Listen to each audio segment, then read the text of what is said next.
अशोक खरात प्रकरणाचा आता राजकीय नेत्यांनंतर प्रशासकीय अधिकाऱ्यांचाही अडचणी वाढताना दिसतायत। उपजिल्हाधिकारी अभिजित भांडे यांचे निलंबन करण्यात आले असून महसूल मंत्री चंद्रशेखर बावनकुळे यांनी या संदर्भात आदेश दिल्याची माहिती समोर आली आहे। अभिजित भांडे आणि भोंदू अशोक खरात यांच्यामध्ये आर्थिक व्यवहार असल्याचा आरोप करण्यात आला आहे। याच पार्श्वभूमीवर दोघांमधील कॉल रेकॉर्ड्स तपासण्यात आले आणि त्यातून धक्कादायक माहिती उघड झाली आहे।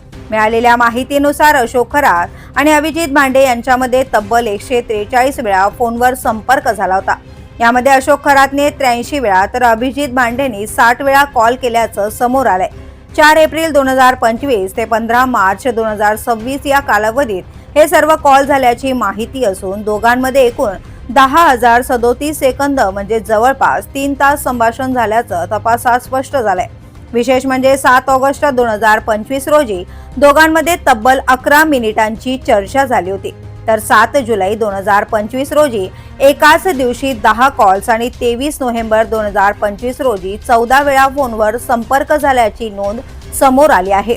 याच कॉल रेकॉर्ड्स आणि इतर पुराव्यांच्या आधारे महसूल विभागाने अभिजित भांडे यांच्या निलंबनाची कारवाई केल्याचं सांगितलं जात आहे। दरम्यान रुपाली चाकणकर यांच्या चौकशीनंतर आता अभिजित भांडे यांची देखील सखोल चौकशी होण्याची शक्यता व्यक्त केली जाते।